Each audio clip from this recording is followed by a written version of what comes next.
welcome to the weekend edition. I'm Dr. Kingori. I will be speaking to Wilson Sossion, the Secretary General of the Kenya National Union of Teachers, later on the show, and a report by Kenyan Jui, the guestwork CEO, also coming up shortly. However, our focus on this episode is the Kenya education system, 844, best described by this editorial cartoon. At the end of the day, even the fish will have to climb the tree. The question is how? The 10th Education for All Global Monitoring Report by UNESCO summarizes the results of this system.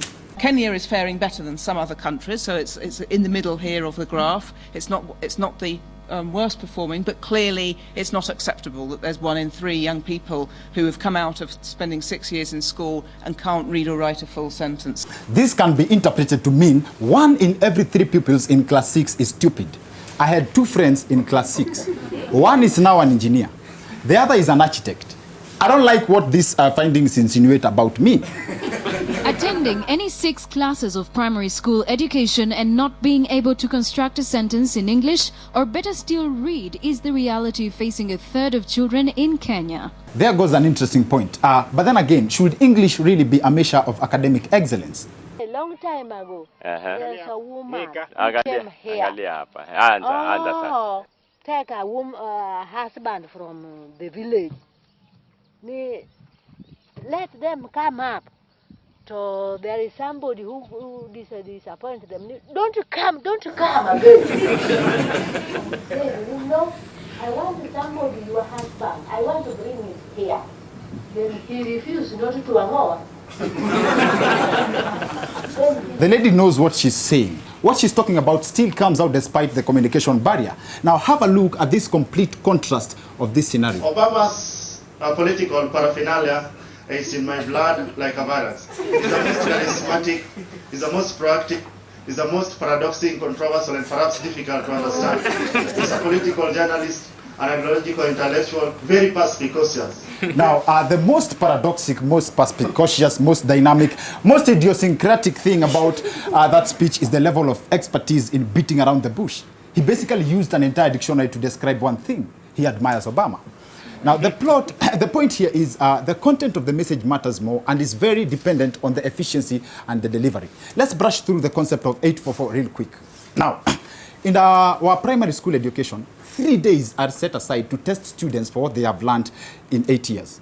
An average Kenyan has a memory span of 2 weeks, sometimes even less. Like, how many times have you lent someone some money and akasema atakurudishia kesho alafu akasahau? A scandal breaks in the media and we forget about it almost immediately. Like, you remember when ara nimesahau. Anyway, what I'm saying is, if you can slap someone and forget about it immediately.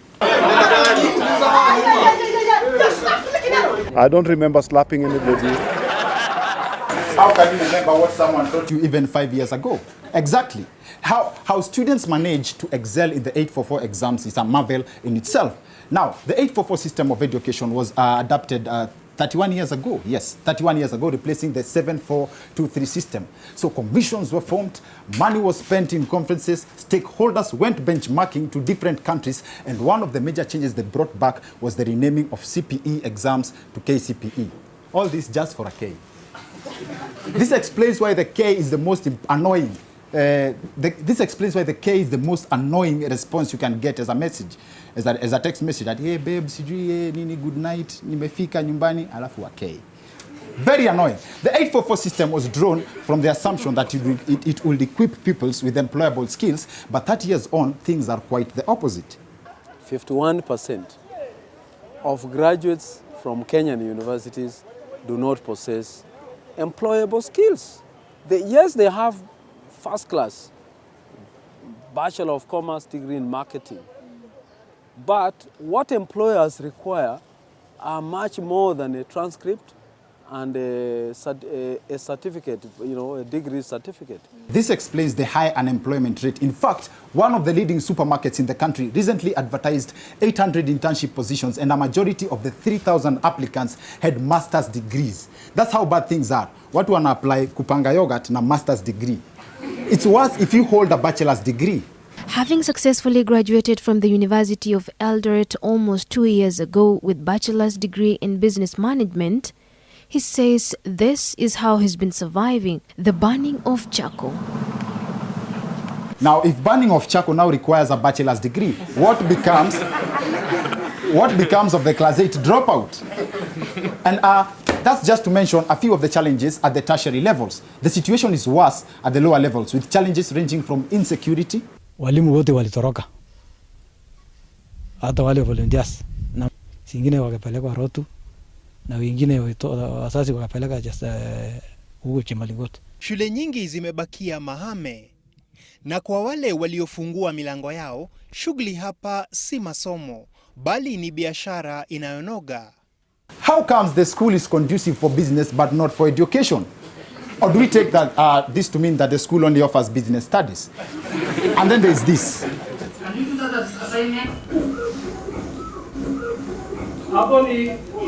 Now, the issue of no classrooms, however, is just about to be a thing of the past. The laptops are coming. And if you ask me, the idea here is you don't have a classroom, but you have a laptop that has Windows and a firewall. It's called killing two birds with one stone. You see what the government did there? Now, look at the hassle these students go through just to get education.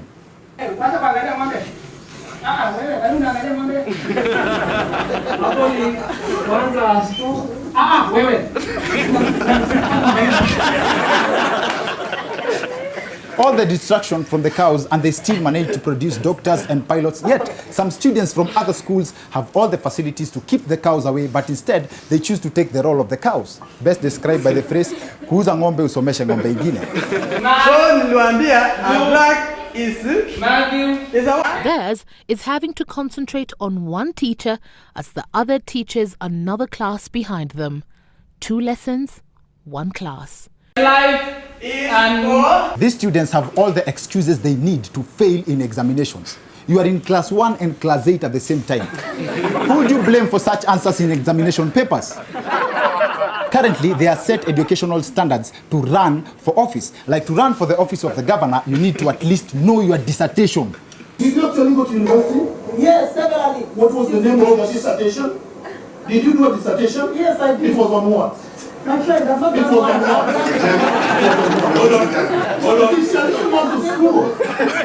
First of all, the question was not how many times you passed by the university. Did you actually go to university? Yes, severally. You see, this is how people fail simple questions. To sum this up, as much as standards are important, leadership requires more than just papers. There's an important aspect that has always been ignored: creativity.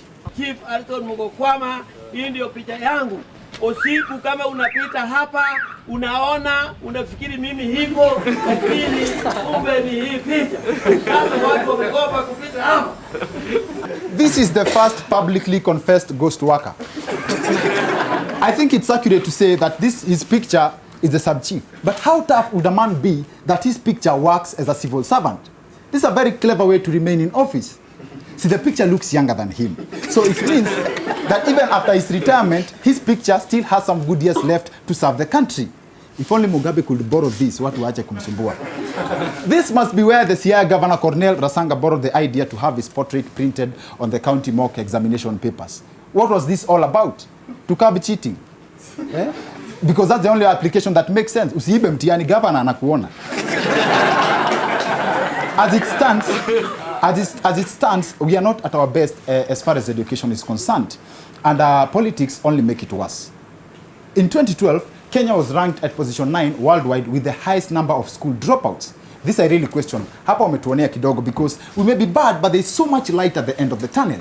Just the other day, Kenyan doctors conducted a successful surgery on conjoined twins. Number 9 on that list of most dropouts in the world could have been an exaggeration, because we may have a challenge with operating a conjoined set of nostrils, but 844 is not all failures. If only we capitalized on the areas that worked. Let's hear if Wilson Sossion has any different ideas on this after the break.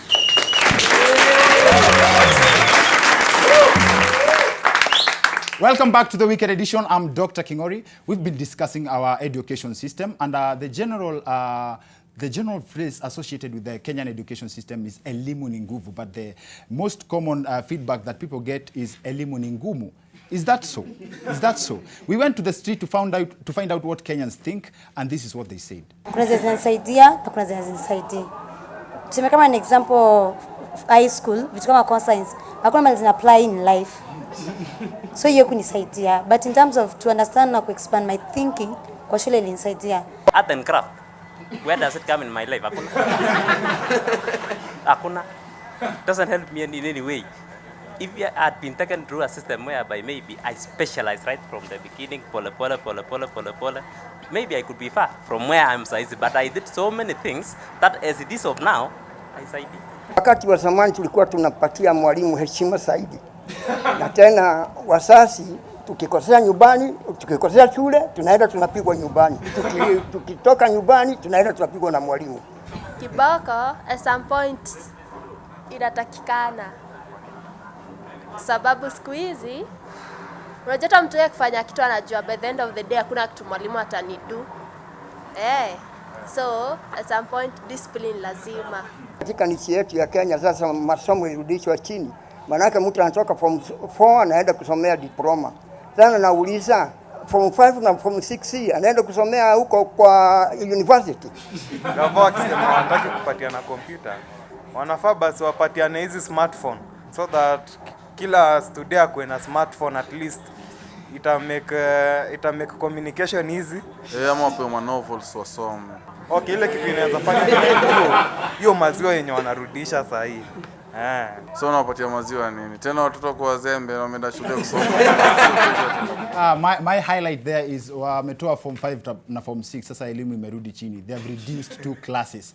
And in the school curriculum we always have 4 holidays. The April holiday, the August holiday, the December holiday, na ile ya Sossion. We managed to have him on the show. Wilson Sossion, ladies and gentlemen.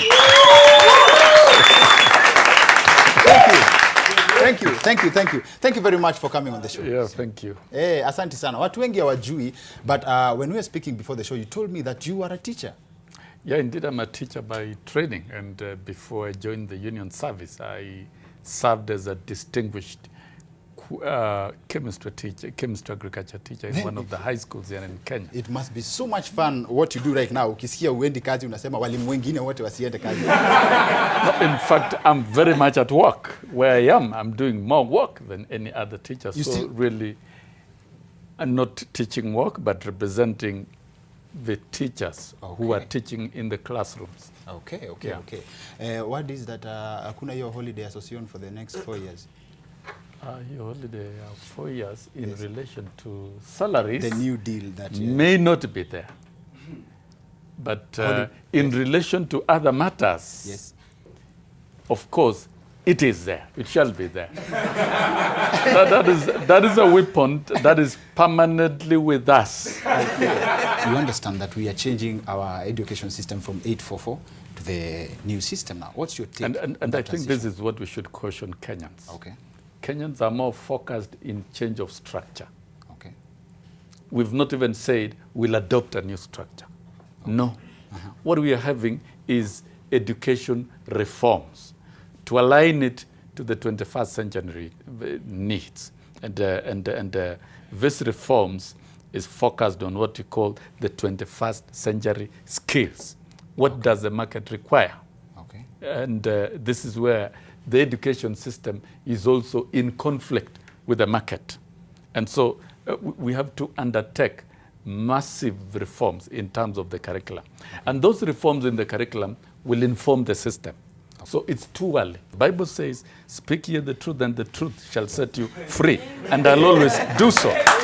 Now, all what A44 needed, if we were to seal all the loopholes of corruption and save all the billions of shillings, pump them to schools, we would see a miracle change. So here in this country, we have a big problem of leadership all through, right from independence, the culture of endemic corruption, theft and plunder, which we see every day, and we see those in government stealing left, right, and center openly. Why can't you guys... And we're wondering if all these resources were saved and channeled to the education sector, we would not be here sitting and talking about education reforms. Why don't you...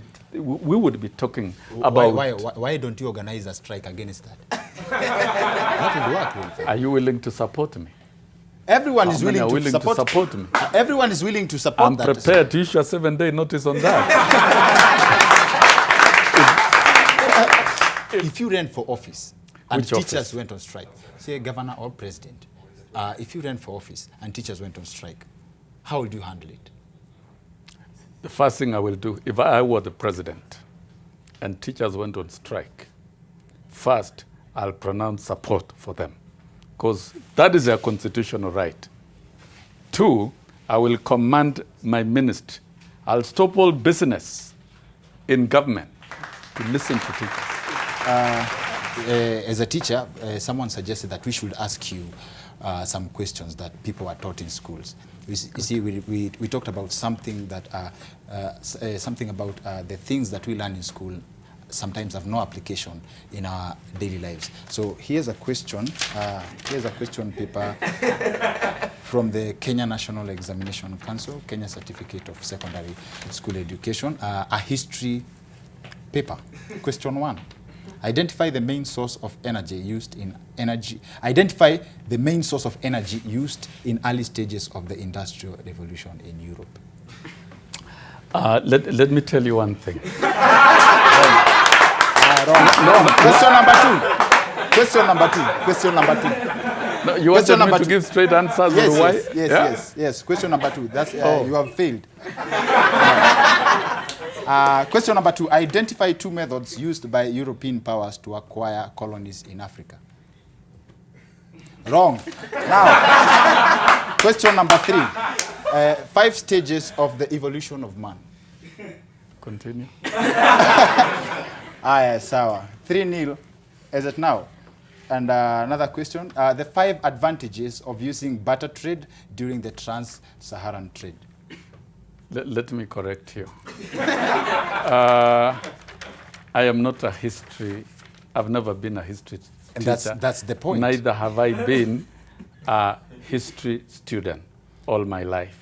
But in primary school. And so I'm not running away from answering the same.